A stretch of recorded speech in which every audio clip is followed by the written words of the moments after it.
Hey everybody, this is the SSFA Draft Review Show for the 2020 card set. I'm Dennis Crowley, your host, and I'm joined by Nathan Baylor. Say hello, Nathan. Hello. So we just thought we'd go take a quick look. We don't have Tom is of course is way late for anybody on the East Coast. It's 10:26 here on the West Coast. So we figured we'd just jump in, take a quick look at the draft, and talk about some of the things that surprised us, some of the things we liked, didn't like, and just in general how this season looks. Maybe a quick quick look at the teams post-draft. So does that sound good, Nathan? That sounds perfect. Zeb might join us later, and then he can, even though he's not an SSFA, he's got a lot of experience in these things, and he actually watched part of the draft. He wanted to check out what was going on. So he might have some thoughts as well. So let's just talk about the first 4 or 5 rounds, and then we can get into the teams. I don't have it sorted by team, but it should be pretty clear who picked up who, because when we look at the rosters, we'll see which guys were 2020 card set draft picks. So any surprises with the first overall pick being Jonathan Taylor instead of one of the quarterbacks? I was pretty sure that's what was going to happen, kind of based on his roster and past history. And yeah, but Bob's not much of a trader. I mean, I think if one of us was in that position and we knew of course, Bob's got the Buffalo quarterback. What can I think of his name? Great quarterback. Josh Allen. So he didn't need a quarterback, but you want to get as much value as you can for that pick, even if you go to you flip back to number 3 more than likely and get Jonathan Taylor still. Right. Real, move. But I mean, drafting Jonathan Taylor is never going to backfire, I don't think. Right. I think that he showed that he's going to be an elite back. The only thing is volatility in halfbacks. You never know when they are going to blow up. Yeah. So then it went pretty much to chalk after that. Herbert was the first quarterback taken, and then Burrow right after him. I think with Burrow's season and the way he's played, especially in the postseason, he just has that swagger that you wanted to see. I wasn't really convinced after his, rookie season, because that team didn't really have much around him. Well, they're pretty bad. Yeah, they're still pretty bad on the line. He's getting killed. 9 sacks in the divisional round, the conference championships tomorrow, and I don't expect the middle of that line to hold up very well against Jaron Reed and Chris Jones. But who knows? He still somehow has been able to get it done. But I think he's definitely taken a step up in his second year. Wouldn't you agree? Oh yeah, he looks really good. I mean, he's made it more of a debate on who to take between Burrow or Herbert. Right, and I think we've seen some drafts in the fall where Burrow didn't go number 2. Like he, oh yeah, where he went like 7th, 8th, something like that. So okay, Zeb's here. All right, Zeb, welcome. Thank you for inviting me to the league that I'm not a part of. we need to have an unbiased outside opinion on some of these picks. So I'm actually pulling up the roster sheet right now. Good deal. That's one thing that makes it hard to evaluate a draft like that, is not knowing what the team makeups are. Yeah, I thought we talked to Nathan a little bit. We said we go through the first 4 or 5 rounds quickly and then go team by team to see what they look like for the year, and we can pick out their picks, because I don't have them sorted by team like Tom's had in the past. I think Tim put that together for him for Somifa. But just like I was pretty much unprepared for this draft, I'm pretty much unprepared for this draft review show, but we're going to wing it, see how it comes out. You didn't have a lot of picks you didn't have a lot of motivation to prepare, did you? I actually had all picks in all rounds except for the 3rd, 9th, and 10th. Okay. I saw you were trying to trade back. So the big question, who were you trying to trade back in the 10th round for? He's still available, so I can't really speak about that. So, but we'll see. We'll see if I can land him in the supplemental. Not an important player, just somebody I kind of liked, and we talked about him earlier, Seb. So Okay. mom's a word. So we went through the first 3 picks. What's that? Now I'm going to try and figure it out and then draft him. Yeah, you probably will. Anyway, so we went through the first 3 picks. I think, I told Zeb that, he's a little surprised that Taylor went number 1, but Josh Allen as a quarterback there, and Bob not being much of a trader, it makes sense. And you have an outstanding piece there. I mean, what a beast for a couple of years, but the concern is longevity. Right, durability for running backs is not. I mean, even having Derrick Henry, I'm confronted with that reality this year. Derrick Henry was a little different because he didn't start right away as carrying the load. He was sharing it with somebody. DeMarco Murray, yeah, somebody like that, and then he kind of built into it, which made him cheaper. You weren't spending a number 1 overall pick on him, right? But now he seems like he's going to be a good steady influence for quite a while there. But Jonathan Taylor is a little bit different type of runner, but just as effective. And we'll see how he holds up. That's, like you said, that's always a concern. On the 4th pick, I thought that was the first kind of surprise pick, with AJ Terrell going over Trevon Diggs. Diggs has got all those interceptions, but he seems to give up some big plays too.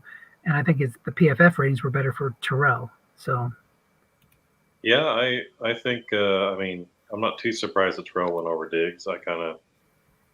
It's kind of a risky thing either way. I think Diggs is going to be good, but like you said, he does give up some big plays, and I could see that possibly being more likely that he could have some down years than Terrell. So, right. So I'm not a PFF subscriber, nor am I particularly a fan. But do you use it, PFF, Nathan? I have it. It's kind of, I think the last couple of years it hasn't been quite. I don't think they put the emphasis on it that they had a few years before that, which I'm glad about too. I'm not crazy about just looking at ratings and drafting. You know what I mean? Definitely read articles and like, for instance, Marshawn Lattimore is a good example. He hasn't rated, where you'd say, oh, he's a 6 every time, but he's clearly, to me, a 6 pretty much every year, and he has been lately. Right. I think that Tre'Davious White is another guy that's been like that, and there's been some others. So I guess what I'm kind of curious in hearing from the guys who have access to those numbers is, do you see guys like Marshawn, are they pretty steady? You're similar ratings year after year, or is there like really big ups and downs in their PFF ratings? They're usually at least pretty decent. They're not way up and down. But like, for instance, I think Lattimore may have had 15 guys ahead of him or something like that as far as the coverage rating goes. But when you watch him play Tampa Bay every year, he just locks down Mike Evans and the guy doesn't get a catch every single time they play. And then he makes he'll make the All-Pro team or the first spring Pro Bowl and things like that. Seem to be outweighing just the straight ratings anymore. And then obviously being on a good defense and all that sort of stuff plays in. It's just nice when there's more than one factor. It felt like for a couple of years there, PFF was the only factor. And now it feels more like how it used to be where there's a lot of different things. Yeah, and I think that there's some other sources that they're using in addition to PFF. I've heard, I've listened to some podcasts and read some guys on The Athletic that mentioned something called True Media, which is the stats things that they use to reference. The NFL uses that. Maybe I don't know how the general public can get access to that, but I think there's some other sources that they're using, and even Glenn Huzau has mentioned before that there are some other things that they use as well as talking to.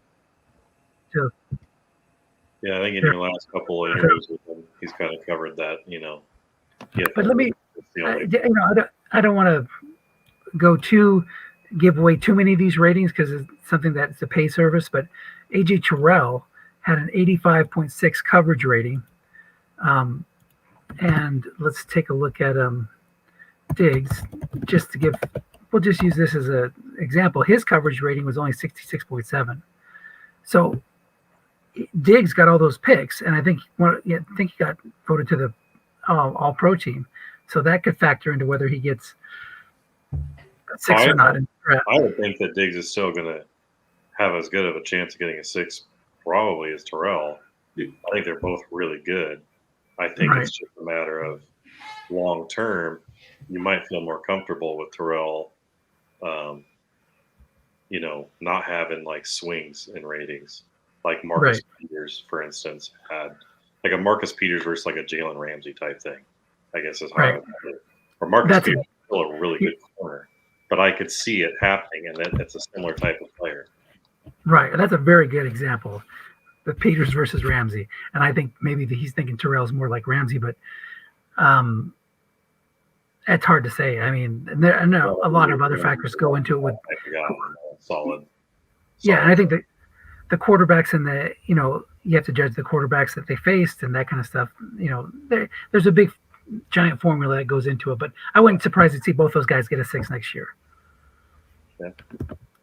All right, so then we went away from now. I talked to Keith too. Keith was hoping to get. He picked Terrell, and then he had also the 13th pick. He was hoping to get Trevon Diggs there, hoping he was still on the board. I think he would have had a better chance if he had taken Diggs first. Maybe Terrell would have dropped to him because he doesn't have that name brand, that flashy, all those flashy interceptions. But who knows? They're probably both going to be gone by 13 anyway. I think it's going to depend on the coach. It's going to be, I could see a number of coaches feeling one way and a number.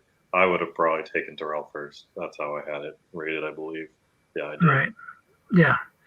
And then Baltimore grabs Justin Jefferson. Is that Tony? Or no, that's Tony's Minnesota. Jeff. Jeff, Duck fan Jeff. So he grabs him. Great piece. Any thoughts on? Well, I think he's obviously the first receiver off the board. So, yeah. No question about that. It's a great player to have. It's one of those you don't feel bad at all. You take a guy like that and you just it's a great player. The only negative obviously is that there's a lot of cheap receivers that are really good in this draft and probably next year I guess too. So I mean, if you're looking at a downside, that would be the only one. But I would certainly be happy to draft a guy like that. Yeah, I agree. I could see taking CD Lamb as a first receiver.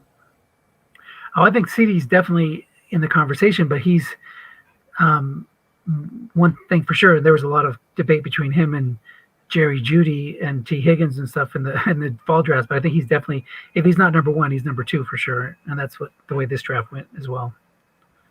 I definitely thought CD was well above those guys even in the fall, but I did too. But there's a lot of drafts where they didn't go like that. Okay, then Tristan Wirfs goes off the board. I think he's the number 1 offensive tackle, probably number 1 offensive lineman really in this draft. Not surprised to see him go in the top 10. Tampa Bay comes swinging in for Jalen Hurts as the 3rd quarterback off the board. What are your thoughts about that? Dale Ripley, believe it or not, grabbed him, I believe. I was definitely happy because I desperately needed Hurts and Tua to come off if everything was going to play out how I thought it was going to, and to get one of the players I really wanted for that, to make that trade I made of Lattimore kind of makes sense for me. And I mean, what does Dale have at quarterback? Does he have anything?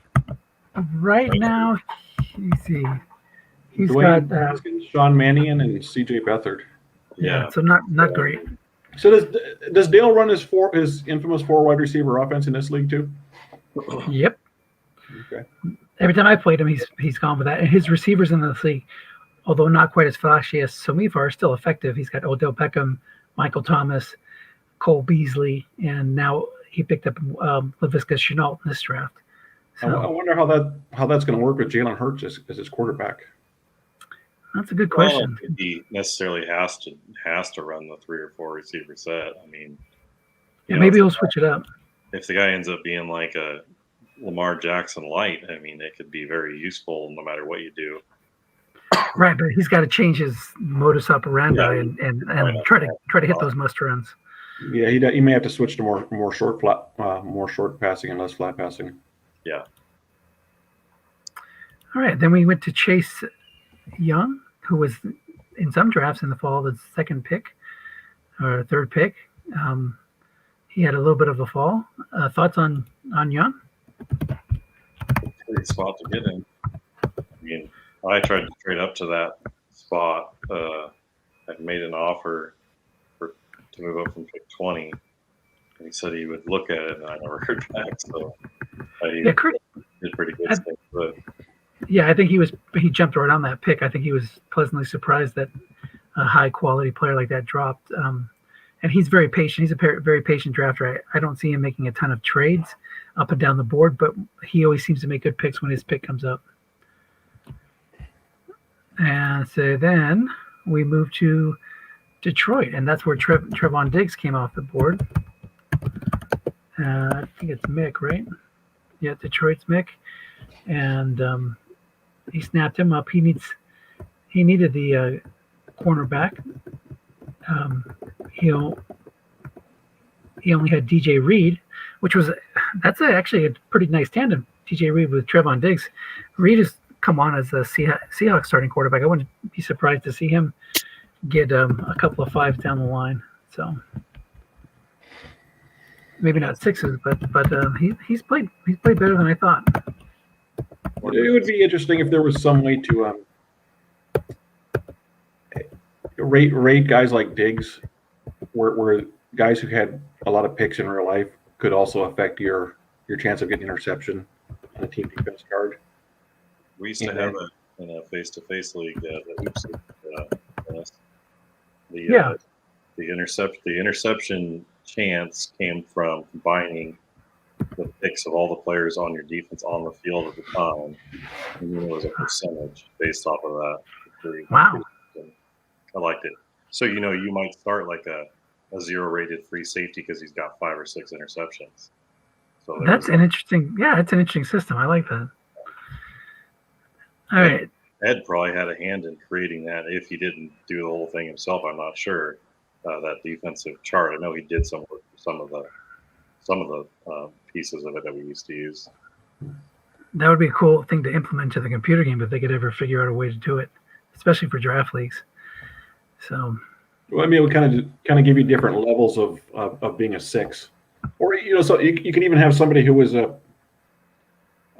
maybe a 6 and a flat passes, but a 0 against long passes, and that would be one way to rate these guys who are slot corners. Oh, that's an interesting twist too. Yeah. When you think about it, you get these DNs that are like 6'2" or 6'3" or 6, even 6'6", whatever. And they're not as valuable as your 5'12", whatever, every year. It's even if in the NFL they're more valuable. It's kind of one of those types of things. It would be cool to have some extra value for those types of players, for sure. Well, and as far as defensive ends, it'd be nice if you could even have a rating for guys who bat down passes. Yeah. J.J. Watt. And then Joe came up. He was desperately trying to trade down, but I couldn't find any takers. And he took Damian Harris for the Giants. Really nice card. Followed up with a good, solid second season. So, and he's, this is, I think, just like last year in SSFA, a lot of teams are trying to make a push and be competitive and make a playoff run. Joe's got Deshaun Watson. He already had Raheem Mostert. So adding Harris to that is a nice 1-2 punch. Kenyon Drake's his third halfback, so he's got that covered. And then he's got 2 6s and a 5 in the backfield. So he's got some pieces that he can be very competitive, and that was a good piece to add. I think if he would have traded down, he probably would have still been targeting Harris, but hoping to get like a 3rd round pick to move down 5 spots. But nobody was looking to move up. I don't think he lasts beyond like 15-ish. That's kind of where he's the guy I kind of thought I might end up with, to be honest. Right. I saw that in your draft If review. you have a running back there, I'd rather take one at 20, but because he looks good next year too. He looks like a pretty solid back. Right. At the same time, I can see wanting to trade out of that spot. Oh yeah. So and then Pittsburgh grabs Andrew Thomas, who took a big step up from the fall leagues. I think he had a very solid sophomore season. Some people were questioning that pick by the Giants that he wasn't going to work out, but his ratings, again in PFF, were very strong. And I'm not sure if I would have. Too. He the New York press has been pretty impressed. It seems like from what I was looking at, because I didn't in the fall he looked like a train wreck. And I was looking at the touchdown, and coming into this draft, he's one of my top 15 guys for sure. And then go ahead. So on the subject there, and also, you were saying that you think of Tristan Wirfs as the top offensive lineman overall. A lot of that, to me, you got to look at who the quarterback is behind her too. Sure. All of a sudden, with Brady retiring, Tristan Wirfs may not look so good in the future. And and Andrew Thomas is teamed up with Daniel Jones, who I think may wind up causing him to have a lower pass block rating than maybe he should. But those things change all the time. That's the thing. It's like, yeah, you're right now. It doesn't look well. Like who's going to be the quarterback there? There's certain places, like you look at a lineman who's in Kansas City.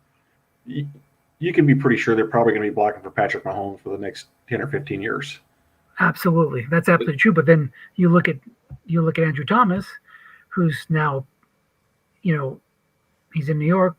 Daniel Jones is the quarterback, but now they bring in Brian Dable, who is did great things for the Buffalo Bills offense. Will he be able to duplicate some of those things in New York? Or are we going to see a totally different offense? Well, as long as Daniel Jones is there, I think he's a little bit too indecisive and maybe too prone to get sacked. But Daniel Jones may not be there for much longer either. It's definitely a consideration for me who the quarterback is and the offense and all that. Those are all definitely, especially for offensive linemen. I think at this point in the draft with Wirfs and with Thomas, at least they were like top 10 NFL draft picks, and at least they both have looked really good, at least this year for Well, let me ask you this: who would you rather have taken, Thomas or the guy who was picked right after him? I would pick Mailata. Yeah, me too. And Malata's had his PFF ratings and his press and his highlights, everything. I got him late in Frozen Tundra. I traded up to get him in what round was that? Like the third round or fourth? Something. Third or fourth. I thought I was at the time, because Frozen Tundra drafts after like 4 NFL weeks or something like that. So I saw that guy playing. I didn't really know him. I saw him playing. The guy's a maniac. Yeah, he's a ex-rugby player that took a while to get going, but he's got it figured out now. That's for sure. So let's talk about all the offensive tackles since we're on the subject. So after Mailata went down at 118, Jedrick Wills went to Cleveland. Michael Reeves pick. The Saints picked up Jonah Williams, the Bengals offensive tackle. Mm-hmm. And Cincinnati hit up Michael Onwenu. So they got Wirfs and Onwenu after that canceled trade with Tom. We'll talk about that later. And then I picked up Mckay Beckton later on, who's obviously injured this year. Mm-hmm. So Beckton looked awesome too when he was playing, and obviously the injury history I think Tom had said there was some kind of history there, and then obviously he got injured. Yeah. But he's another freakish athlete type of tackle too. Yeah, when he's healthy, he's great. But and then getting him in the second round, with a rating for the year and obviously a bright future is pretty awesome. Yeah, I was happy about that. But like Zeb said, now we have to see what kind of quarterback, Zach Wilson's going to be, because that could tell a big part of what kind of pass block rating he's going to get. So Did you take on Winu, Zeb, in one of our leagues? Who's that? On Winu, the tackle for the Patriots. Well, he's sort of a. I thought he was going to probably wind up being a guard for the Patriots, and I think he is. I took him in the first round in S28. Okay, that was the league. And he they really, once Trent Brown came back, they really worked him out. They would bring him in as a sixth offensive lineman. He didn't play that much the second half of the season. Yeah, I saw he only started 8 games. So what was it? They were just had too much talent. They couldn't fit him in the lineup. I guess, yeah, that's what it seemed to be. And they did run a lot of heavy sets where they used him, especially that game against Buffalo where they passed 3 times. But yeah, so I don't know where he's even going to get rated, and I don't expect him to be rated highly next year either. Did PFF rate him? I think maybe as a guard. I think guard is his long-term position. I do too. I think that's how I had him on my list. It was as a long-term guard. But yeah, he is what you were saying. He was starting, and then when Trent Brown came back, he became like, instead of going back and starting at guard, they were happy with Ted Karras there, and they just let him come in, like you said, as a 6th guy and be a swing guy or whatever. And that's a little concerning to me. Like, if you can't beat out Ted Karras. I didn't have him a little higher. That's why I didn't have him as a potential pick for me at 15 or 20. I mean, I wouldn't have been against it, but I don't know. Yeah, when I saw only 8 starts, I moved him down my board as well. But I do think they have somebody who's up for a contract renewal that they may let walk, and then he'll be starting next year going forward. But it's just a weird thing, and you don't necessarily want that really high in the draft. I mean, where he went is perfectly fine. That's a good value still. Yeah, so like if you were going to order these offensive tackles, we can leave Winu out of it. How would you change the way they went in the draft? Obviously, we already said Mailata ahead of Thomas. Would either of you take Mailata over Wirfs now that Brady's retiring? I would put them like neck and neck. Yeah. Okay. I wouldn't be like really scratching my head if somebody took Mailata over Wirfs. No. I'd probably still leave Wirfs ahead. He played every game or every snap this year or something like that until the playoffs. He got injured for a little bit. Like, isn't he playing right tackle?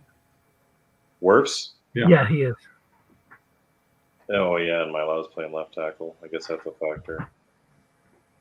Because they seem to give the higher pass block ratings to the left tackles. So maybe that might have pushed him up. If you're not contending this year, and can wait on the rating, something to think about.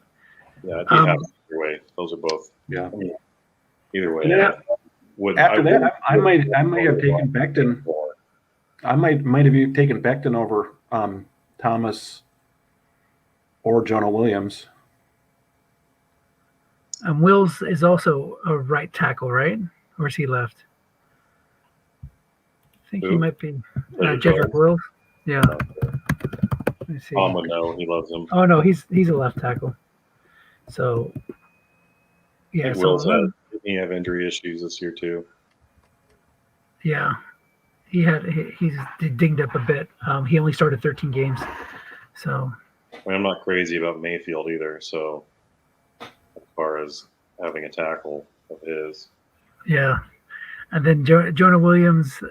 That whole line is shaky, so you're not getting much help as a Bengal blocker. But if they can invest in a couple, like if they signed one of these big free agent guards, like if Joe Thuney would have signed there, that could have that type of signing would really shore up that one side of the line. That could help him. Yeah, I agree. I would put Beckton third too, probably. Or right there, right after Willis, or Wills. I keep saying Willis. And I do I kind of even like, well, I still like Andrew Thomas and Jonah Williams probably about the same because they both have similar risks. So I might go Williams then Thomas, but I could see the case for the other way around. I had Thomas a bit higher than you guys, I think. Okay. Williams he came out with very, very high Wonderlic scores, but very low scores on all the athletic testing. So I don't think that Jonah Williams, I just don't see him being at the same level as some of these other, like even Mckay Beckton has got some sort of freakish physical attributes. You don't think he's as athletic, but just more of a technician, probably. Yeah. Yeah, and a lot of times I trust the draft position because these NFL teams, most of them, know what they're doing when they're rating a guy. If they take a guy in the top 10, usually it works out. Not always, but usually. So, okay, then Washington picked up CeeDee Lamb. We talked about it a little bit, but I thought that was a good spot for him. I didn't see him dropping to the 20s like he did in the fall after, another, strong season. Over 1,000 yards again. Then playing in a receiver-friendly offense. Right, and with a good quarterback and, a good offense in general. Then the Chargers. He may not quite have lived up to the hype, but he's definitely performing.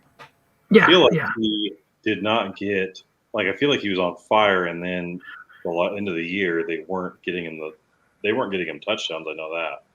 I don't know why. Maybe it was their offense overall, but he was on pace for a much bigger year than he even had. So. Yeah, I agree with that. Is a good pick. It's definitely a hit for the Cowboys, hit for whoever picked him, and so it was Keith grabbed him there, or an SSFA. Then Paul, of course, has a long history of taking quarterbacks and running backs. He grabs Tua Tagovailoa. I was so nervous when waiting for this pick to come in because I think he had taken Winfield in another league, but I didn't even look at his roster to see. I'm not on draft yet. I didn't realize. Yes, he has Ryan Fitzpatrick and Jarrett Stidham, so I think he felt like more of a need pick to grab. To grab Tagovailoa. So I bet you, I wonder. We should talk to Paul and see who he would have preferred between Tagovailoa and Hurts. It's both those guys come with risks going forward, I think. He got Hurts and Somifa in the second round. Yeah, but we've heard some Deshaun Watson chatter of landing with the Dolphins or landing with the Eagles. So, one of those guys could be swapping places and wind up in Houston or something. But I'm not. What do you guys think of Tua? Just with a naked eye. Not convinced. Yeah, I'm definitely not in love. Although once all that trade stuff stopped, he did win 7 in a row. So I suppose that's something. Yeah, I'm not sure if they won because of him or not, though. No, it's more like he can be a decent, guy on a team. So do you remember Sam Bradford? Yes. Oh yeah. I see a little bit of Sam Bradford, and Tua kind of reminds me of that. Oh man, he's gonna be a rich man then. Yeah. Well, that's true. Bradford got all those huge contracts. That was before the NFL changed their right. The rookie salary cap. But Tua seems like he does a lot of checking down like Bradford did. The thing is, and I'm a huge Jim Zorn fan, a huge fan of left-handed quarterbacks.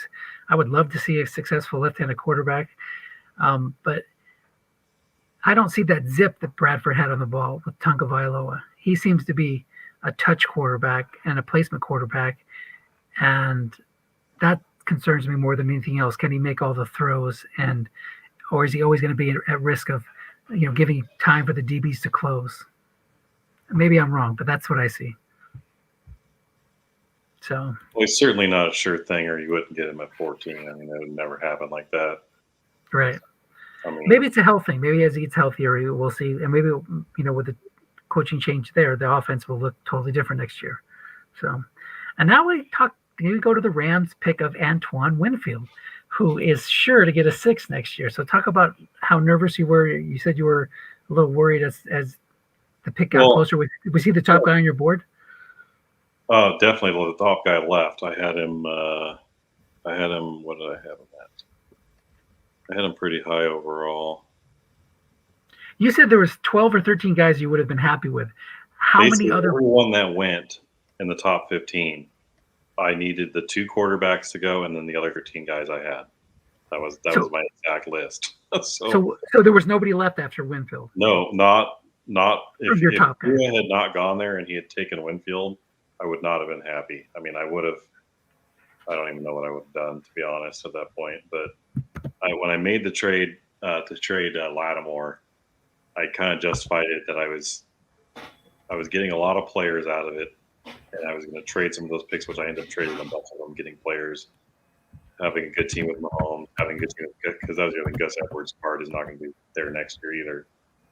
But I wanted to make sure I got a good player, like a really good player with that 15th pick for it to make sense. And I almost didn't want to do the trade. I mean, Tom. You got so much though. You got so much from Tom on that. It was basically the equivalent of like a top 5 or so pick, which I think that Lattimore's worth. So like right. 4 or 5 or 6 somewhere in there. I mean, but well, I was pretty thrilled to get Winfield there because I think he can be a long-term 6 type of player at safety. So it's not corner, but then again, I don't necessarily have to have the corners. I've been enjoying the pass rushing a lot more again, and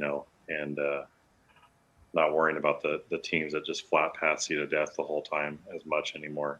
Like Strat 28 years in a row, I think I've had at least 1-0 at corner. Yeah. That way, and Autumn win too with a poor, very poor or something like that. But I feel a lot more comfortable now without the shutdown corner. If I get a 4 or 5 and some pass rush, I can definitely make do. Well, that's a nice piece to have against the flat passers. If Winfield gets a 6, you can move him around. You can flood flats. You can. Well, and if you play with 0s or 4s at corner, having that 6 at safety like I had in S28 the year before. This year I had a 4 or 0 again, but the year before, when you could just leave the guy back there, it really is a pain in the ass for the offense because if the guy's blitzing, and then when you're throwing a bomb, the guy's just sitting back there with a 6. It sucks, Right.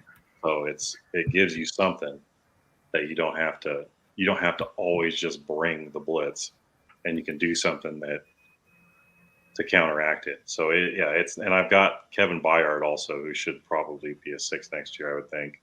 Might even trade one of those guys, probably Baiart. Well, right. and if you have a 6-rated linebacker. And I'm just thinking of this because I've got to play against Ed tomorrow in Samifa, where he has Fred Warner, and he was really effective in our first game with blitzing his 2 outside linebackers and then just playing a shell game with Fred Warner and Buda Baker in the flats, where you could cover 2 of the 3 flats with 6s and make it really tough on the guys who do have the Andy Dalton or Tua. People worry about the empty zones a little too much. Sometimes I think just if you run through all the scenarios, every time a 6 comes up and you don't have a 6 there anyway, it wouldn't have even mattered. Every time you've got a 0 sitting in zone, it almost never matters that the guy's there. I mean, there's all kinds of scenarios where it didn't even matter. Every single time it goes to the quarterback card, it didn't matter if you blitz the guy. So there's a lot of scenarios where blitzing that guy really, and they catch you, quote unquote, in an empty zone, it's not that big of a deal. Think of the empty zone as the same as the dump off when they throw short. Really, I mean, they caught you not blitzing when you get dumped off on, and that same zone comes up, the same 0-minute zone. So, getting those 6s that you can move around those flats. I mean, it lets you bring a lot of pressure. It lets you do some more double teaming with your linebackers if you want to. There's all kinds of things you can do. So it's definitely nice, the safety and like it does sort of change your style of defense though. Yeah, no one wants it. Doesn't necessarily fit. It doesn't necessarily fit everybody. What was that? Well, it doesn't necessarily fit everybody. Yeah. Yeah, I agree. So I just realized 30 minutes in that I'm not sharing I wasn't sharing the screen correctly. I had it on the wrong presentation. I was sharing the screen, but I was like had us on one of these other options. So it was just our faces there as we're talking. So hopefully people will have stuck with it now that I have it figured out. The next pick after Winfield was Chicago, grabbing James Robinson. And I thought maybe we could do the same thing we did with the offensive tackles, but talk about the halfbacks that went in this area. So we had Chicago getting Robinson. 3 picks later, the Jets grabbed J.K. Dobbins.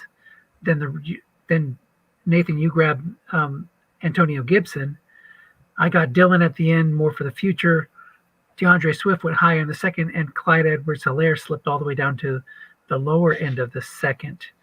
So is James Robinson the one you would pick there? I thought he had some question marks, and they drafted some guy that was going to be Urban Meyer drafted some guy, and Urban Meyer is an idiot. So true.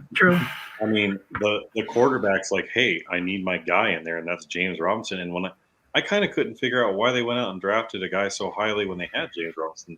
He looked like a really good player as a rookie. And then I was just kind of like, well, I guess he's not going to be the guy.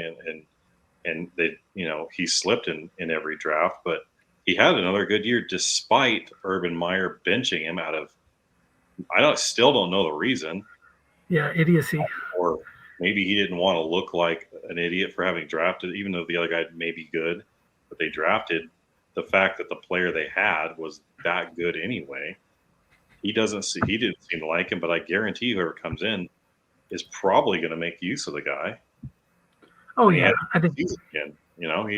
He's on a bad team and he had a good season again. But would you have taken him if you were on the clock at 16 and you had your choice between Robinson and Gibson? Would you have gone Robinson? I would have, yes. Okay, so you were Gibson was who you were. There's a lot of factors with these backs. They're all really different. You have the long term, which at running back, long term is kind of a hard word to use because as you guys have talked about, they don't always last. Gibson has like 6 fumbles next year, which I know that means I may not be able to use him that much. I like him long term, and maybe more than some of these guys as far as talent and all that. But James Robinson has a good card this year. He's going to have a good card next year. He's also a different back. He doesn't run guessed right very well at all, but he's better guessed wrong by quite a bit. So, I mean, I could make use of either one of them, to be honest. Just depends on how you want to play it. Same with J.K. Dobbins. He's a great card this year. He's not anything next year. And he's not a guessed wrong, right guy. He's an all guessed wrong guy. So it's kind of I guess it's just what you prefer with some of these guys and how the order you take them in. Yeah, it'll be interesting to see what the Ravens do with both Dobbins and Gus Edwards back healthy, how they split up the work in the backfield. And who knows you never even know if that's always going to be they're just back. Like these guys just do fade away sometimes. I mean, I wouldn't be shocked if all of a sudden Gus Edwards wasn't what he was before. I have to find a new guy. Right, the wear and tear from the running back position. They get hit so often. Zeb, what did you think about DeAndre Swift, A.J. Dillon, Clyde Edwards-Helaire, how that shook out? I think I told you this when we were talking during the draft. Of those guys, the one that I would like who I feel would feel the most confident in having a long career is going to be A.J. Dillon because I see him being built a little bit more like Derrick Henry. Having said that, I think DeAndre Swift is a little more dynamic back, also better pass catching back, but has also proven to be really injury prone. So I guess it's just your level of, or my level of comfort with that risk. Yeah, I think. Go ahead, Nathan. Edwards-Helaire has been a little bit disappointing to me. I haven't really seen a lot of pop from him. Yeah. I didn't like Edwards-Helaire all that much either. I actually had A.J. Dillon on my board, which was hastily put together, but I had him one spot ahead of Gibson.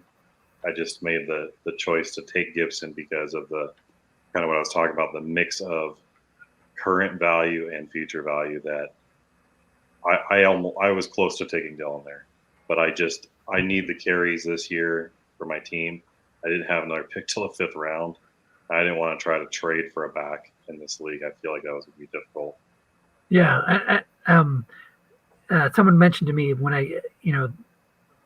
when asked what they thought about Dillon, they said, well, I don't know if he's going to have a good card with Aaron Rodgers there, but that hasn't stopped Stroud from giving Aaron Jones good cards. So I'm not sure how. There's different kinds of cards. I mean, maybe not the card you like necessarily, but there. But then someone like Clyde Edwards-Helaire, I think his card is negatively affected a little bit by how good Patrick Mahomes is. Maybe I don't know. Think Helaire is as dynamic as these other as Dylan, or even James Robinson. I honestly would rather have those guys on any team. So fair enough. So then I marked Cam Akers and Myles Gaskin, more question marks. Akers looked good the first playoff game, but then last game he was kind of bottled up. What are your thoughts, Zeb, as a Rams fan and Nathan as a Rams fan, on what do you guys think about Akers going forward? Well, I don't think anybody looks good running against the Bucs. No. It's pretty hard to get any push when you're trying to block on Ndamukong Suh and Vita Vea. And they know it's coming because you're up 20. I mean, that's all you're going to do is line. I was at work watching on my phone the play calls because the game wasn't on. And it's like run. It's like, what are you guys doing? Yeah, McVay gets so conservative sometimes. It drives me nuts how innovative he is, but he has that conservative streak inside of him. Yeah, that's a problem. But I like Akers. I mean, he looks like he's another one that, if he hadn't been hurt this year, he'd probably be quite a bit higher in these drafts. You'd be talking about him with everyone else probably. Yeah, I liken him a lot to Dobbins. I mean, Detroit getting him in the third, but Akers and Dobbins both coming off a devastating injury. We'll see how they bounce back, but I wouldn't surprise to see them have very similar careers going forward. And Akers can catch too, so that's nice. So, all righty. So we can go back, get off the backs then, and go back to T. Higgins. So he went in the second round in a lot of drafts. What do you guys think about Green Bay picking up Higgins? It's Butch. I don't know if I like him there. I mean, I wasn't that big on him in the fall, to be fair, though. So he definitely exceeded my expectations. So yeah, I think he's definitely improved his draft stock with the way he's played. So there was quite a few. I mean, I guess we can do the same thing with the receivers here. But we had Ayuk go shortly after that. I think there was another. Yeah, Pittman. I thought Pittman. I kind of like Pittman better than both those guys, and I almost took Pittman instead of Beckton. Maybe I'm just because I was watching Hard Knocks during the season, but the highlights that I saw, he just seems to be a legit number one receiver. And Higgins is always going to have Chase Young there as he'll be second banana to him. And Ayuk has got Deebo Samuel as second banana. Any thoughts on Pittman over those two, just because he's the, number one guy?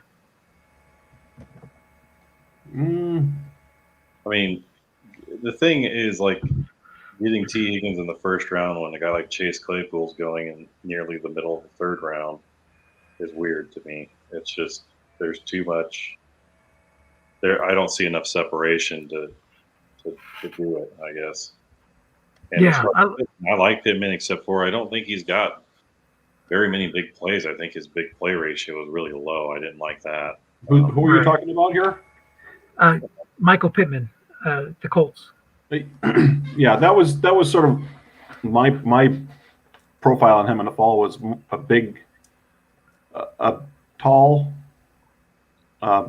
big receiver, but not necessarily really dynamic. Got it. Yeah, so his yard per catch. So plenty capable of giving you good cards, but maybe not as many long gains as you're going to want. We also had Van Jefferson go in the fourth round. That guy's going to have an awesome card. And where did Donovan Peoples-Jones go? He went right at the top of the fourth. I really wanted him. I was dying for him to slip to my pick. To me, I'd rather have those guys probably than Pittman. I'm maybe not Peoples for long term, but I'd take Jefferson over him. I mean, It's not that I don't think he's good. He looks good and it seems like a good receiver, but in more of a way that I don't think I would like his cards. Like I feel like I have Cooper Kupp in this league, and I'm not that excited to see his card next year because I know it's not going to even be as good as I mean, Van Jefferson might have more yards on his card for all I know. Just because that's I don't know. I don't know about that. But yeah, I can see what you're saying. Like those big plays, the long gains. I bet you on the short pass, Van Jefferson might have more yards on his card than Cooper Kupp. Not in his double team column though. Well, yeah. I'm not saying I don't like Cooper Kupp, but what the guy is compared to what he is in Strat, it does not match up. Yeah. The receivers are still sometimes undervalued in Strat. But like I would prefer those guys over like Laviska Shenault too, who went in the 3rd round. Yeah, I thought that was way high for him too. Chase Claypool is another guy. I like Chase Claypool better than Michael Pittman. Yeah. And Jerry Jeudy, what do you guys think about him? We kind of skipped over him. He went in the middle of the second. Jeudy too. Yeah, Jeudy did good even with a kind of in somewhat of a bad situation in Denver. Yeah. Yeah, that makes. Yeah, I think that once they pick up Aaron Rodgers and he's running patterns for Aaron Rodgers, I think his number's going to take off. Oh man, can you if some news comes out of that before like the next draft, the SSFA draft, that'd be crazy. So if I won't see anything for a while, but even Mooney is probably going to have a pretty nice card. I would have taken him ahead of Pittman. Yeah, he's another one that's kind of like jumped up from the fall because he's now. It seems like he's ahead of Allen Robinson. Well, at least with that quarterback. He was a deep threat guy coming into last year's draft that looked like he could be, he had potential, but he definitely put up some plays that I would like to have that type of a receiver. Yeah, if I could have got Donovan, I tried to trade for Donovan Peoples-Jones after the draft, and Tony's like, no, can't do it. That's a big card for yards. Yeah, especially opposite like I have Will Fuller. You imagine those two guys? That'd be nice. That's a nice combo. You have him in Somifa, right, Zeb? Yes. Yeah, because I think I talked about that in the preseason show that I liked.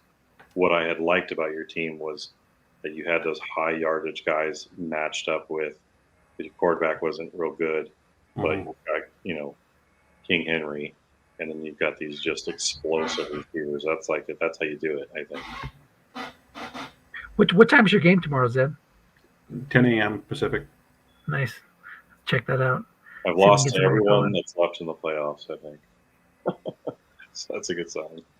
I got knocked out on Monday. You played a good team. That team in our preview show, I think I specifically said that was one of the most talented teams in the league.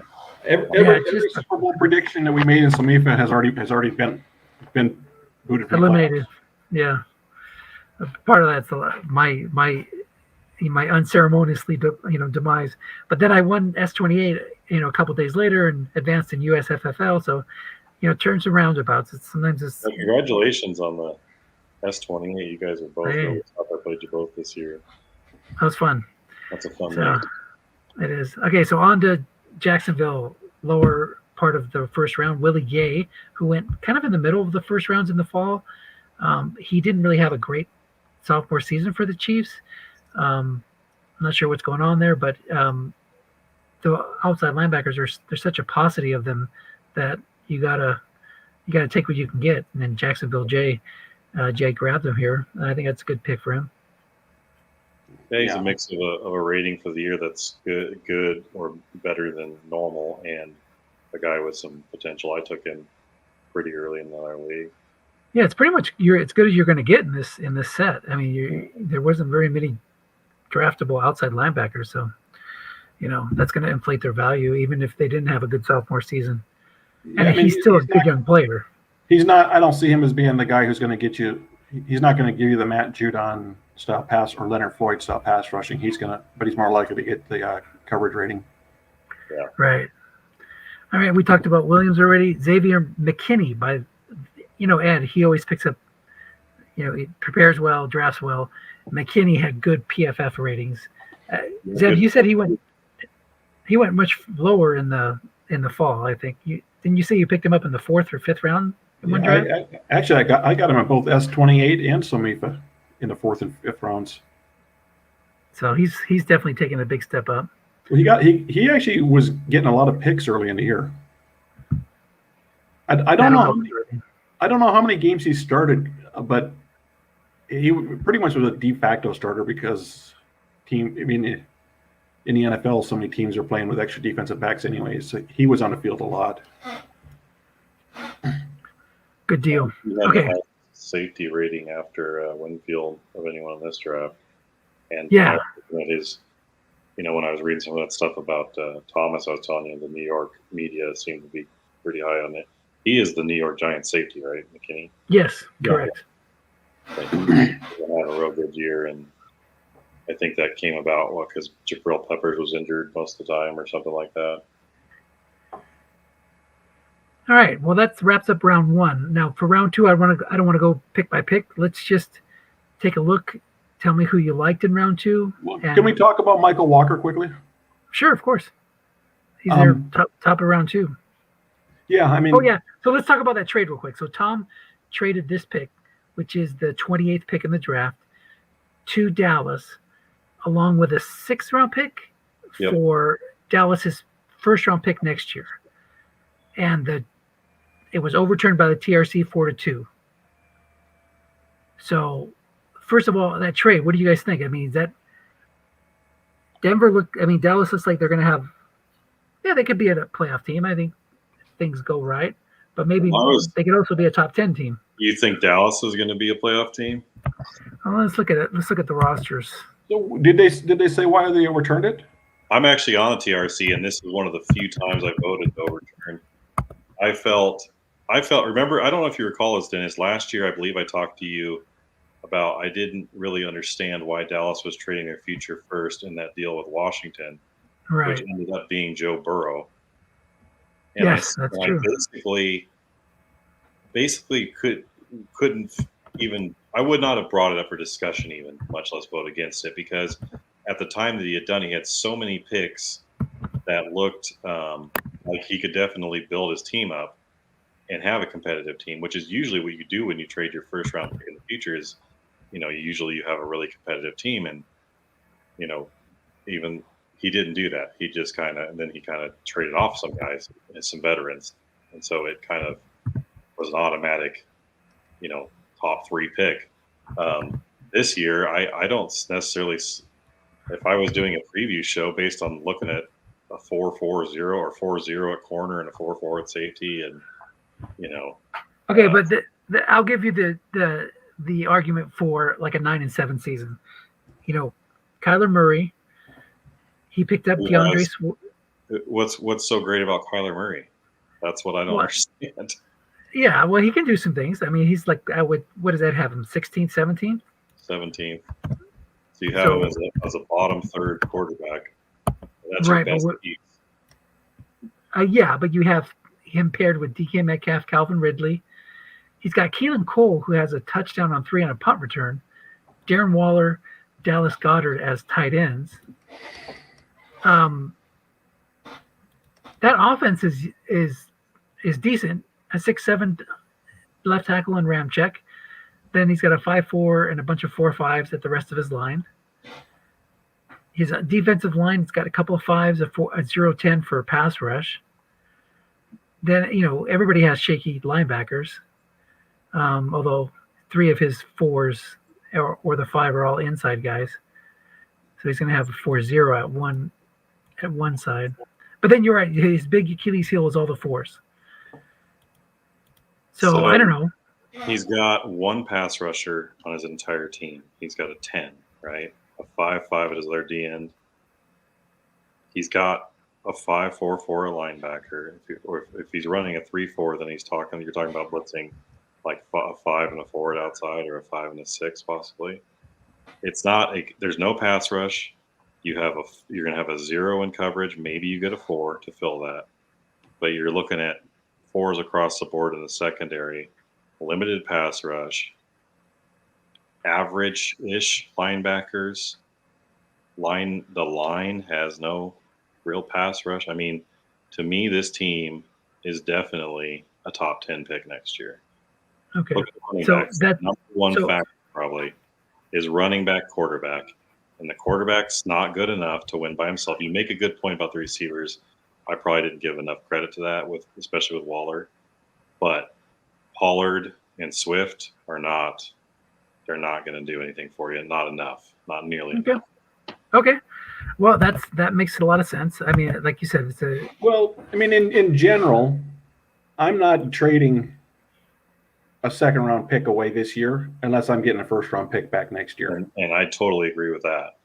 And Tom was actually even adding. Tom probably recognized the fact that he was probably going to be a below average team, and he offered even more than a second round pick. And if someone came to me and said, "Hey, I'll trade you my first next year for that second," I'd be like, "Sure, let's do it." Right. I'd agree with you that that's pretty standard. And the only reason, and this is a very unique circumstance for me personally, because I almost always vote to allow these trades if they're even reasonably close. I really feel strongly that that's a bad team, and that is definitely going to be, if not a top 5 pick, definitely a top 10 pick. Mm-hmm. And no one, and that's the weird thing about it, is nobody comes to people and says, "I will trade you my first next year," expecting their team to be bad like that. That doesn't happen. Didn't you do that one time? That's why it's so unique for me to be like, well, if Dennis does it, or if I do it, or if Ed does it with his team, or if the team that has like Deshaun Watson and Damian Harris, like where I see a combo like that, I'm like, yeah, that's going to be bare minimum a 500 plus team. Then I'm like, okay, let them, they can do what they want, even if I don't think it's a great trade. I'm certainly never going to overturn it or vote, even talk about it. But that's especially, and then last year, if he had done that trade last year after he had made all those moves, I probably would have done the exact same thing and brought it up for a vote, or at least discussed it, because it makes no sense to me to give away.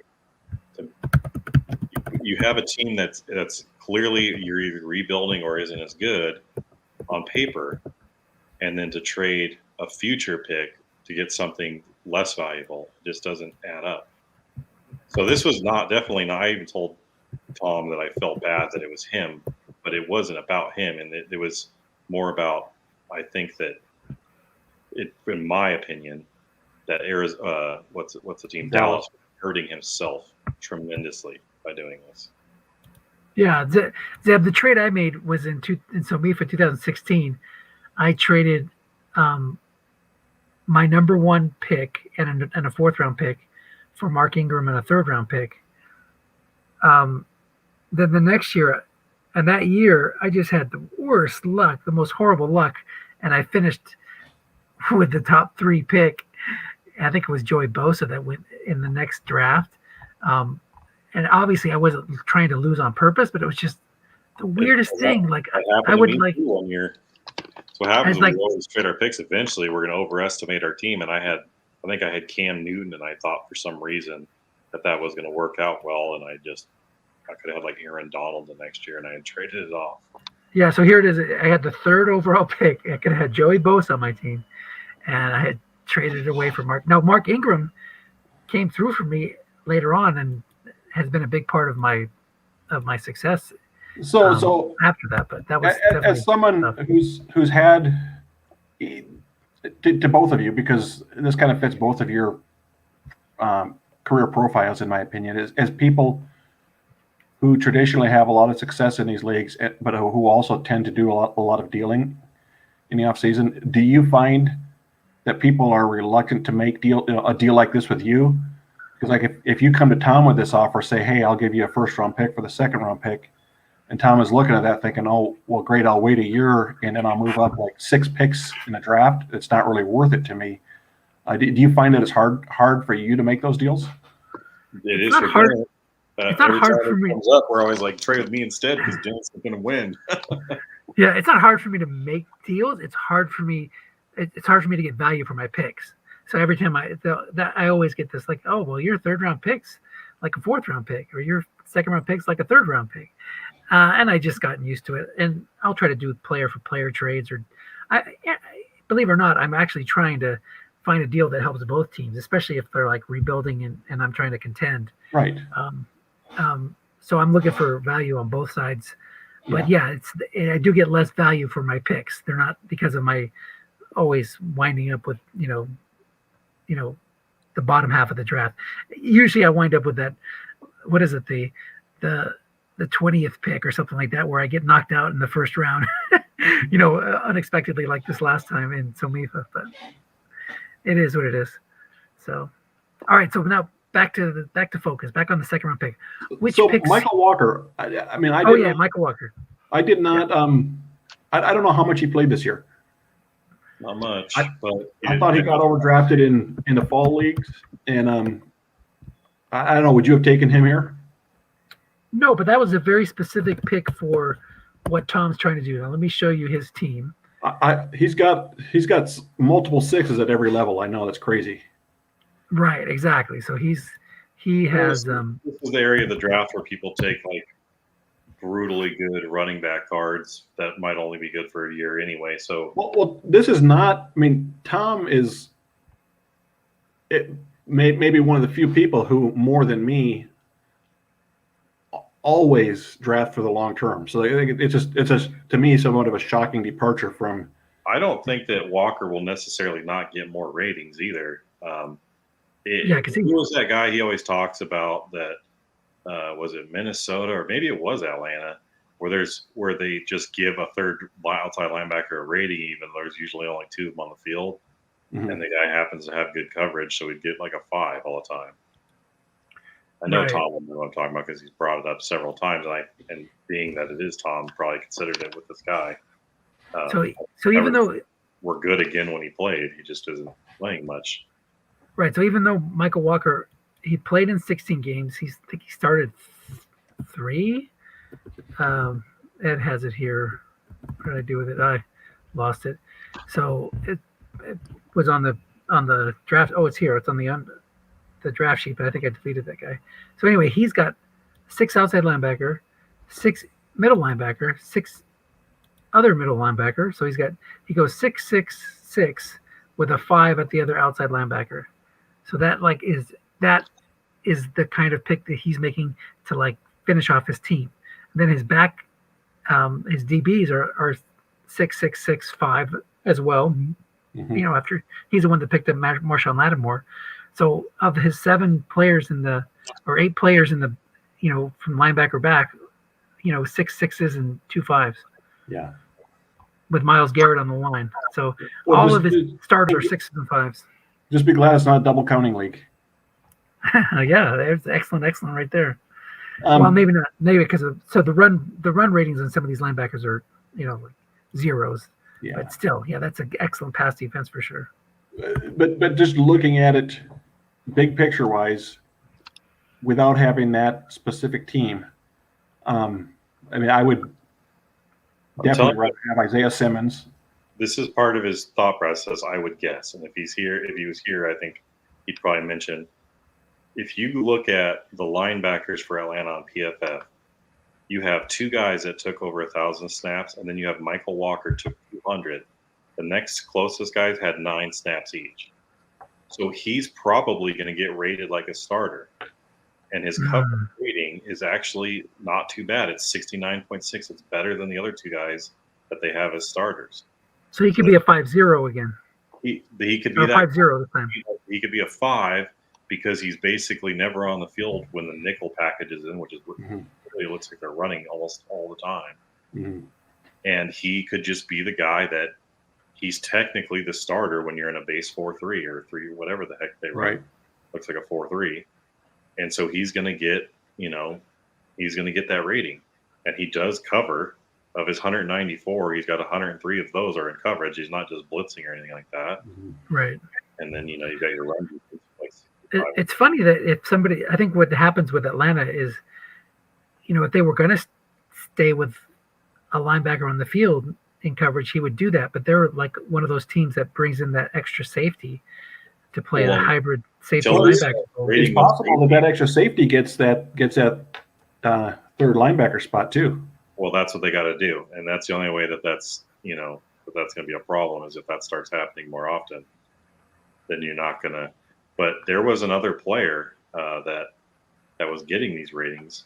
It wasn't. I can't remember who it was. Tom would know. He's talked about it on several of these shows, and I think maybe even when you guys interviewed Glenn, basically the dynamic that exists there where you really have 2 starters at linebacker, and then there's a third guy that they have to put in for the strat game. Well, they don't have to rate that third guy a 6, and just for terms of got decent, he's better coverage than the other guys, and he's decent, and if you're gonna put him in there, and Yeah.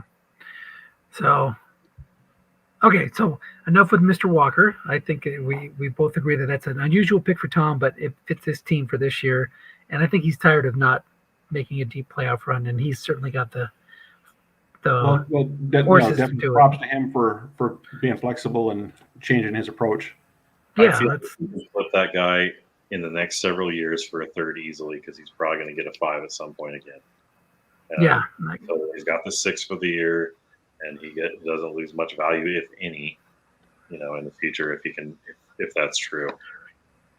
Yeah, and when the guy gets such good coverage ratings, you got to think at one point they're going to say, "Hey, this guy should not leave the field." Maybe that'll change in the future. He'll be the unquestioned starter and earn higher ratings. It's hard to say whether that high coverage rating is really. I mean, it's such a small sample size, whether it's truly deserved or not, or whether he'll be exposed if he has to play more snaps.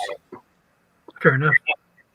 Okay, so we're already dragging on a little bit, so let's just hit these next 4 rounds, talk about who you liked, who you didn't like, and then we can take maybe a quick look at the teams, or maybe we'll just wrap it up with just looking at the draft and save the season preview for later. But I'll start here. Go ahead, Nathan, you start. I liked Greenard in this round down there. I mean, that looks like a pretty good pass rusher. I feel like if Dan was still in this league, that would have never happened. He would have done something to make sure he got him before that happened. How many sacks did he wind up with this year? 8 sacks. On a not good team. Yeah, a not good team from an interior defensive lineman position. Although, did he play some defensive end too? I think he's a defensive tackle, right? He was rated as an edge player. Yeah. Oh, okay. So defensive end, either way, it's still a second-round pick in the NFL, and he winds up with 8 sacks. That's pretty good. So, you talked about him a little bit, Zeb, but I like Isaiah Simmons here. I was hoping he would keep dropping because, even though he's another one of those guys that moves around a lot, he certainly flashed at times, and no matter where they put him, he seemed to perform. Yeah, and the Cardinals had enough success this year that he may get a little bit of a team a boost in terms of team rating too. Right. We'll see. But he played quite a bit, and he seems like a player, maybe a little like Miles Jack, who might take a while to kind of to find a good fit for him in the defense. And I guess I should mention too, Christian Fulton. That was another guy I was strongly considering if he would have made it to my spot. He's played well as a rookie, as a second-year player after playing well as a rookie. He just looks like he solidified the Titans' secondary. What do you think of Highsmith there? I thought that was kind of late for him too. I think he came on pretty strong at the end. Yeah, for the Eagles, right? Or was that Singleton? He's the Steeler, right? Oh, no, Steeler. Oh, yeah. Highsmith. Right. He's on the Steelers in real life. Right. I was thinking Singleton, but you're right. It was Highsmith. Getting more playing time in the sacks. He's not gonna get the great coverage rating, but he'll. I like the pick. And Patrick Queen too, as a usable piece as a 0.57. If you're playing a 3-4, I'd like those kind of inside linebackers. Mm-hmm. So yeah, that's nice. I like Kyle Duggar. Yeah, that was a big really get for Washington. Safety, had a good second year. And playing for Bill Belichick, you're going to be put in good positions, and that'll reflect in your ratings, I think. I wasn't as big of a fan of Jonathan Greenard as Nathan is. He did have. You're right. He did have 8 sacks. It just didn't. I didn't think he was that great of a pass rusher coming out of college. I didn't see that sort of. Well, I think he transitioned to a different position this year, didn't he? He did. He came in as an outside linebacker, and they pretty much had him put his hand down and rush every play this year. And I think he's I think he's probably going to be rated as a defensive end instead of an outside linebacker. So he could be like a 0-8, kind of a 4-8 or 0-8 next year. Yeah, I just personally think like this may have been the most sacks he's going to get in a season in his career, and I could be way off on that. But I think Alex Highsmith, who was already gone, is probably going to be a much better pass rusher than Jonathan Greenard. But that's just me. And Cameron Dantzler, I thought went way too high. I wasn't a big fan of his. Like I had Christian Fulton or L'Jarius Sneed. Gotcha. Although Raekwon Davis picking up that nose tackle late, he was a first-round pick in Samifa. Yeah, that's the other thing too about your trade discussions is some of those pieces that Dallas has they didn't pick up till later. They didn't have a nose tackle when that trade was discussed. They grabbed Van Jefferson later. So yeah, that was a great. He went high in a lot of fall drafts, top 15 most of the time. Which is just the nature of nose tackle. Right, 5 nose tackle, the only 5 nose tackle in the draft. A really bad year for his ratings, though. I mean, he's like a 33 rating or something really horrible. Yeah, I'm starting to think take a guy like Derek Brown instead, who you think is probably going to be a 5 or 6 rated DT, and just put him in as your nose tackle. Tackles have been weird lately too. They haven't been consistent, for a while, for several years. It seems like. Yeah. All right, well, let's go on to round 3. I will start this one. Jordan Brooks. How did he slip to the top of the 3rd round? I should have taken him, but I had to take Beckton. But would you rather have Jordan Brooks or Michael Walker? Well, Jordan Brooks. Well, and Tom took Jordan Brooks in all the fall leagues in Somifa and Autumn Wind. So he likes Jordan Brooks, but again, he's picking for this one championship run. Yeah. And Jordan Brooks, his ratings may not be that great, but he just looks good, and I think that those will come up as he gets more and more comfortable and as being an impact player on defense. Who wants to go next? Go ahead, Zeb. Well, I like Logan Wilson. I thought he played well for Cincinnati. I just watched that game tonight, the playoff game against the Titans. He made a couple of big plays. And him and Jermaine Pratt kind of both took turns. But Wilson, I didn't think he was that athletic. And I started watching him play, and he looks a little faster to me in real life than I thought he was going to be. And I'll bring up Chase Claypool again. That's great value. Bob did some pretty good things in this draft. He got Patrick Queen in the 2nd. He got Chase Claypool in the 3rd, and he's got his man Jonathan Taylor in the 1st. How did Kenneth Murray play out in PFF this year? Let me check. I don't think he had a ton of snaps. If I recall. Yeah, he had only 11 games played, and his ratings were terrible. Okay. 34 overall, 44 against the run, 57 as a pass rusher, and 38 against coverage. So that screams. He had really good press coming into this season. Right. I think my favorite might have been John Franklin Myers.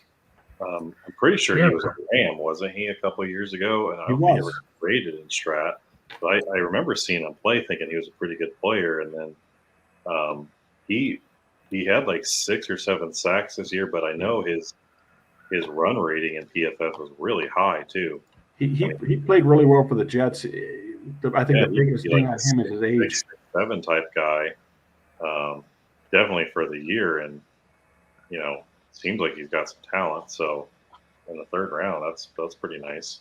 Yeah, I think he's quite a bit older than some of the other players. Is like 26, 25 or 26. Is he? He's not that old. He, let's see, 25 years old. Okay. So. And I'll put the red text on Laviska Shenault. I don't like receivers like that.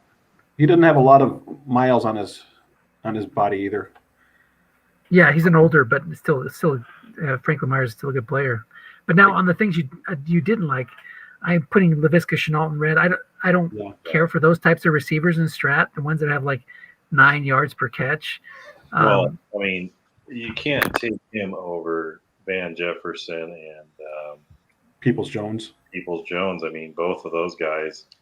Look at their. I mean, Jefferson's going to be really good, and Peoples-Jones has got a great guard, and he's like the number one guy. Yeah, well, him and Landry, I suppose, but he's definitely the number one deep threat in Cleveland.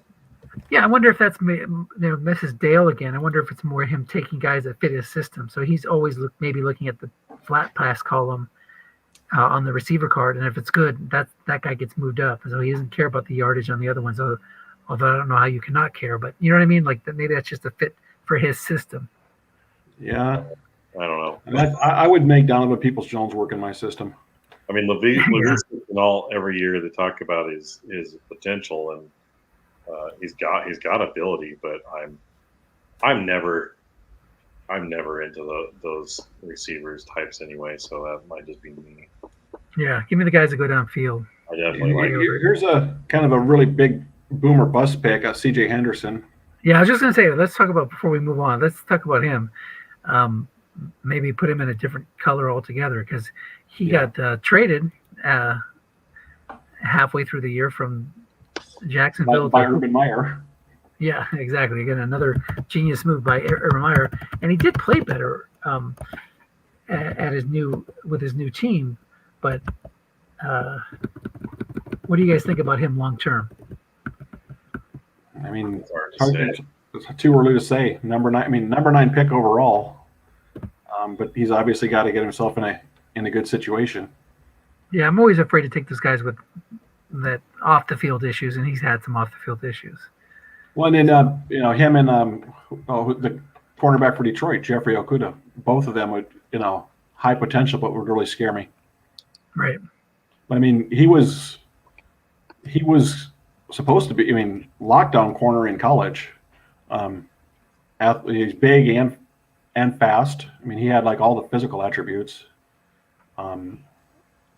Expected to be, a Pro Bowl level professional, and it obviously didn't happen, and I'm not sure why. It's just so hard to say with somebody on such a dysfunctional team as the Jaguars. Yeah. Well, let's move on to round 4, and we'll see 5 years from now how C.J. Henderson works out. But round 4, who wants to go first? What did you like in this round? I like Donovan Peoples-Jones and Justin Madubuike and Travis Gibson. Yeah, Donovan Peoples-Jones, man, what a steal there. Unbelievable. If you play with that card, it just looks like so much fun. Zeb, you play with that card. How much fun is that card? Yeah, I had a 91-yard touchdown pass to Donovan Peoples-Jones and a 91-yard touchdown pass to Jalen Guyton this season. Wow. And that wasn't Andy Dalton. That was on the receivers. Yeah, for sure. Who were the other people you said you liked besides Madubuike? And he didn't have as good of a year as was expected, but I still think he's going to be a good player. Travis Gibson kind of came out of nowhere to be a serviceable outside linebacker, got some sacks for the Bears, might be part of the defense going forward. I don't know if I would have taken him quite this high, but he is a player I liked. Dearness Johnson. Yeah, he's going to have a good card. Tom was like saying that's the guy that everybody's going to be after next year with over a 5-yard average. Yeah. Over 100 carries. So it's perfect for the SSFA /SOMIFA style leagues. So Nathan, who did you like in this round? Jefferson, I like him. I think he averaged like 17, 18 yards a catch.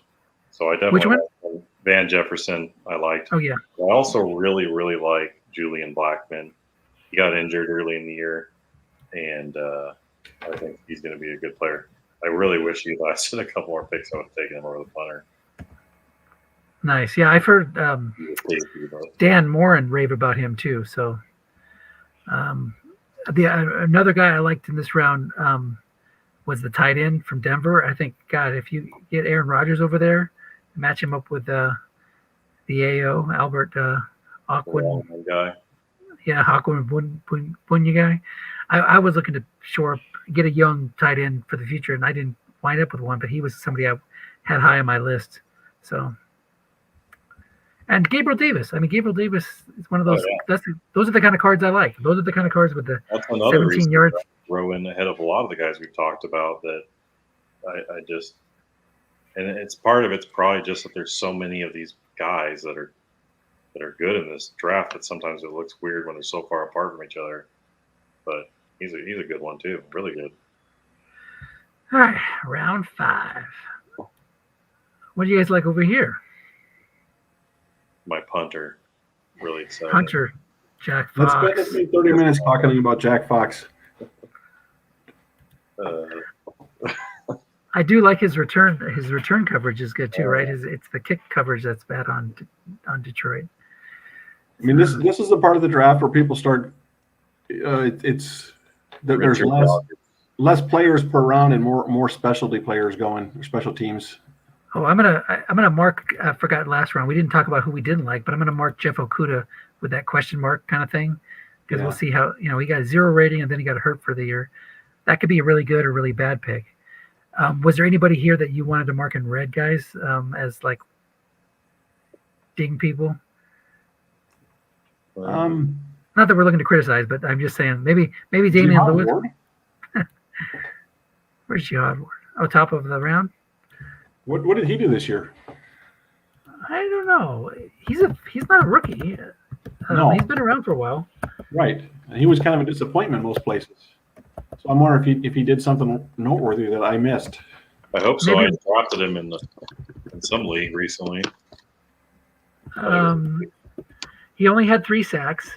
He played all 17 games, so he was a starter for Baltimore. Maybe they just think because he was out Baltimore, he'll get a bump in his rating. But he's a 4.3 defensive end. Maybe he was taken for the rating for the year. I don't know. Yeah, that was surprising. And Storm Norton, I didn't think Storm Norton was any great shape. But he was not. I think he's an average offensive lineman at best. Yeah, he doesn't have like a super high draft pedigree. I don't think he was drafted at all. He played in one of the sort of minor professional leagues and came up those ranks. He did have 16 starts, and he had a run block rating that was really good this year. But he might get like a 5.3 kind of card, maybe. I don't think he's a long-term NFL starter. Makes sense. I think there were actually a lot of good quality linemen still available at that point too. Is kind of what makes it not as good of a pick as it might have been. I like KJ Osborne too. I won't mark him in blue, but he's another guy that went from returner only to having a role in the offense, and that's pretty cool. Okay, so on to round 5. Jack Fox, we got him marked. I was just kidding. Well, I know. I still like him. Tyler Heineke. Yeah, Heineke got picked. I was like, I just picked a punter when I got a starting quarterback. That's like Zeb was saying. That's like kind of like a flip my quarterback kind of thing. Like you buy a fixer upper and then trade him next year when he has more value when teams need a quarterback. I like Marquez Callaway. I know that he's another one of those receivers. Who knows what's going to happen in New Orleans with their quarterback situation, but he's one of those guys that's putting up, no Sean Payton either, but putting up 15 yards a catch. He's shown he has some talent, and I also like Tier Tart. I know, his ratings weren't as good as I had hoped. I have him in another league, but starting defensive tackle, starting nose tackle for the Titans. That I'm not sure if he wound up and finished the year as a starter, but he's shown some things, I think. Right? He started 11 games, so he didn't start them all. I think he went a little bit earlier than this in Somifa just because people knew he was going to be a nose tackle. Yeah, like 3rd or 4th round. So that's good value. I liked the walking backs at the end of the round. I liked Pharaoh Brown and Richard Rodgers for their usefulness this year. I really like the guys that can really actually catch from the blocking back spot. In Brown's case, he's a good blocker, and in Rodgers' case, he's a really dangerous receiver. you can't double that guy with a linebacker. You have like I'm going to run the 2 tight end. It looks like because I didn't get one of those 2 guys, and you can double Jared Cook as my second tight end with a inside backer. A lot more. So you have a more annoying defense that can be played if they think you're short passing. I'll mark Julian Okwara as a positive pick there too at the bottom around 3J. I think got a good pass rusher there. And his brother, he's playing with his brother, right? I've got his. Right.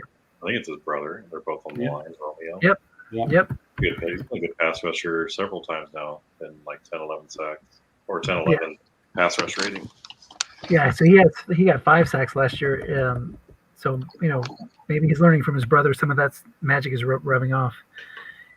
Anybody here you wanted to question?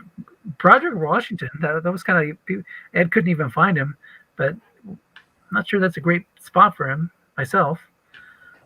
How about taking a punter in the 5th round? You could ding that. No, you're good. Tom took Cairo Santos, got the kickers going. I expect the kickers to go a little earlier, I think, right around here. Right. Yeah, I think everybody else is pretty much where you expect them. Well, and a lot changes between the spring and the fall. Like, honestly, I don't have a lot of players in the second half of this draft who are on my fall list. Right, because things like you're able to get another year to look at them. Yeah. Speaking of which, we can go on to the 6th round. Cedric Wilson and Jalen Guyton at the top of the round. I like both those guys.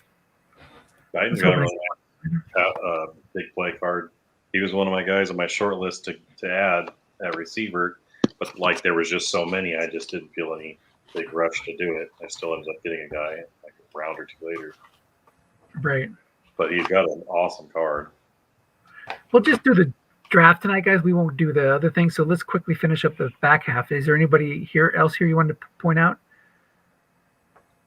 I liked my pick with Steele. I liked he got Cowboys starting tackle that rated pretty well on a team that had a pretty good. I liked the combination of fairly low sacks per attempt and high yards per attempt. That usually bodes well for the pass block rating. Yeah, and I think when La'el Collins came back, he couldn't get Steele out of the job, which is like surprised the heck out of me. So, we'll see what happens going forward, but that just shows that he's playing well. Oh, Evan Brown also was one I considered at that spot. He went halfway through the round there. Pretty good center. Kind of came out of nowhere for the Lions, I think. Very cool. Zeb was trying to talk me into Zach Bond, and I said, I'm just going to pick a guy for the year, Micah Kaiser. And then Zach Bond went right after that, so kind of kicking myself on that one. I think we can go, forget about dinging people. Sure. But For sure. Anytime in the second, you're just taking chances. Anything there stand out to you, Zeb? I know you said there's not a lot of people. No, Okay. really not. I mean, there's my familiarity with a lot of these players is fairly low. Like as far as what they did in this most recent NFL season. Donald Parham, that's a nice little pickup. That was a nice option there. When he picked him, I didn't even. I think I thought he was gone already for some reason. I was like, Yeah. that's a nice pick. Yeah. How much did Conor Mcgovern play this year? A good pass block rating, blocking that. I could have had him. McGovern, he wanted to know how many games McGovern played. He played 15 games, and he had 973 snaps, so he was pretty much the full-time starter, and he had good ratings. So that's actually a steal there for the Jets to get him that late. He's the guy I took the first pick in day 2 of Autumn Wind. I was like, well, this guy looks like he'd be pretty good. I didn't realize he had that many snaps. Oh, sorry. I think there's 2 Conor McGoverns, right? Yeah, there is. One's on the Jets. So which one is this one? This is on Dallas. Okay, so that's the guy I gave you. I gave you the stats for the right guy. Just wanted to make sure. So He had 900 snaps? 973 snaps. That doesn't sound right. I know what it is. My formula's here. I gotta fix my little formula. Hold on. So this is the Jet one. So I'm gonna put like a Conor J. McGovern. And then I can fix my little thing here and find him over here. And we'll put this there. So he's Conor J. McGovern. Okay, so that means the Dallas guy had 492 snaps. And his ratings are still pretty good, though. He's probably going to be the backup, but he could be a good player. I mean, there was a lot of discussion during the year that they should just make him the starter and move Zach Martin back to tackle and let their best player play tackle because they've had. And I guess maybe with Steele and Tyron Smith, it worked out for him. But I think long term he could be a good player. Another guy I liked here was that linebacker from, again, it's hard to tell with these guys from the Texans, but Akeem Gaither, or Akeem Davis Gaither, he had some pretty good stats, I thought, with the Texans. I think he moved over there, in the offseason, and then he played pretty well for them. So we'll see how he rates out. I think KJ Hamler was injured, but promising before the season started, wasn't he?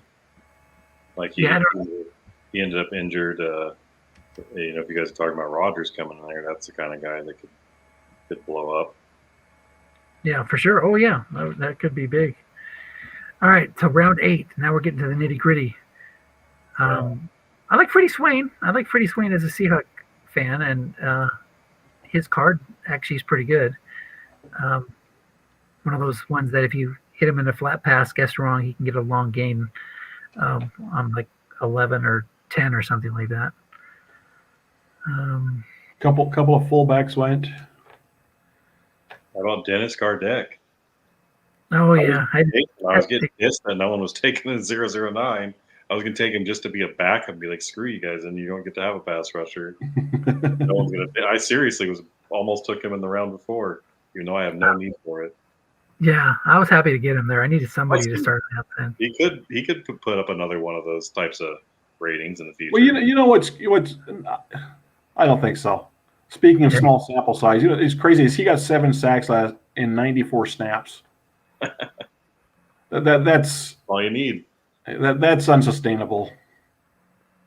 I think he's just. Well, if you play the Seahawks twice a year, you could do it.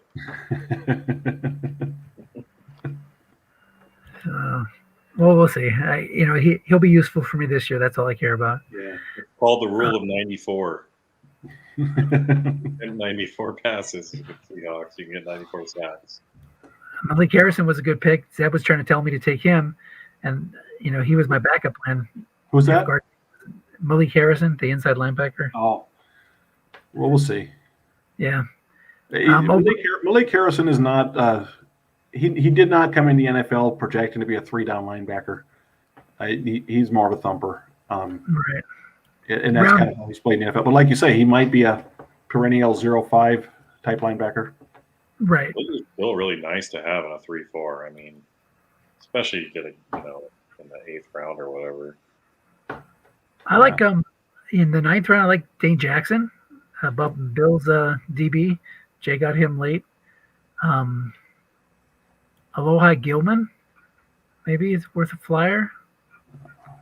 Keyshawn Vaughn played well towards the end of the year when he got some opportunities. Yeah, that's going to be a big thing for him is opportunities. Right. I don't think he's ever going to be a lead back, but he might be a part of a rotation someplace. And shoot, like Tyler Johnson, I would just have Tyler Johnson as Laviska Shenault, but you're getting him 5 rounds later. Yeah, that's a great pick. Good point. Again, he's about opportunity as well. Just got to see what kind of. Bravion Roy was a guy that I liked. Oh yeah, another guy you were trying to tell me to draft. Well, I ran out of picks. Yeah. I only have to make 2 cuts. I never only have to make 2 cuts. He's not going to be a 6. Right. But I think he's a guy who could be a starter someplace and get you some ratings sometimes. Round 10. Or Nathan, you got anybody else you want to add in? Not really. I certainly don't know a whole lot about these guys at this point. I like Jay Sternberger, the backup tight end, just for his card this year. He was a high pick. Yeah, and he hasn't really worked out, but in the 10th round, you're just looking for somebody you can use for a season. Okay, here's another guy, Leki Fotu. I think he's a guy that could wind up being a nose tackle someday. I think I must have seen him play the Rams because maybe it was the Seahawks, one of those two teams, because he had a game where he did stand out to me as looking like a pretty decent player. Yeah, he's not going to be a big sack guy, and I think they've kind of been rotating him, sort of like the Ravens do with Brandon Williams, where sometimes he's actually playing nose and sometimes he's playing 3-4 defensive end. I don't know. He probably won't, but it's a possibility. And we're talking a ninth round pick here. Okay, 10th round. Anything there besides I marked up Brian Hoyer just for. It's good to have a good in leagues where you have injuries in the regular season. It's good to have a backup that can get you through a game. And Hoyer's got a pretty decent card. I don't think anybody else is really standing out to me. Did Jaden Mickens do something this year? I thought. I think he just has a good return card, but I could be wrong about that. Stupid browser doesn't let me open NFL.com for some reason right now. He's a returner, right? Did he return? He didn't get a touchdown this year, did he? He might have. I don't have that mark, though. I guess I can look on the Pro Football Reference real quick.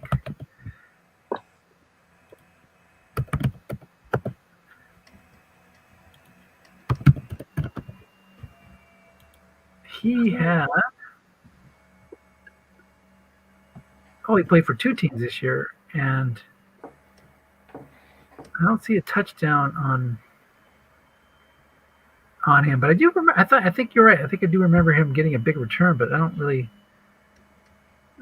48 yard is his long punt return. That's a good punt return. 48 yard long punt return and 41 yard long kick return. So a couple of good, decent returns. Well, I'm thinking of someone else. And I feel like the 10th round in the spring league is kind of like the last round of the supplemental draft in the fall league. Yeah, you kind of know how things are going to shake out. Well, I mean, because there's less misses early in the draft, so there's less quality at the bottom end. Yeah. Like Solomon Kinley, I think, was projected to be starting earlier in the year or preseason, and I'd have to pull up Somifa, but I think he was quite a bit lower here than he was in Somifa. Right. Makes sense. I think Ben Bredeson, kind of similar situation. People thought he was possibly going to be starting, and didn't. Right. Well, everybody, we made it in about 2 hours, and we got through the draft. We'll do a season preview show later on, but there are a lot of teams that are competitive this year and that are gunning for the playoffs, and it's going to make for an exciting regular season. I mean, I've had regular seasons where you just kind of sleepwalk through it and wind up with 12 wins. You're not going to be able to sleepwalk through this SSFA season. It's going to be, people are going to be battling you left and right, and the game's going to be exciting. So, anything you guys want to say before we wrap up? I was going to ask you, how did you end up feeling about our trade for Boston Scott and that 5th round pick you ended up getting Mckay Beckton? Oh, that was big for me. I mean, yeah, it's good. That's going to be a really good pick. Yeah, I mean, having to give up a pick, so I moved the second 5.2 and Boston Scott to get. We had to pry that out of you, I would like to point out, and you moaned about it. Is that true? I don't think that's true. I think I was like, yeah. What did I say? That I could have got Sony Michel for cheaper. That was it. Yeah, you were going to get him just for the pick by itself. I thought I easily could have, I think, and it ended up that he went for the third, so I was right about that. But I will say I can tell you now, I slightly preferred, even though Michelle looked really good and has had a lot of carries. I'm kind of hoping that Boston Scott gets like the Baltimore Ravens treatment because they ran so much this year. I'm kind of I would make it a little more worthwhile for me. He just looks. Run. He looks dynamic when he runs the ball.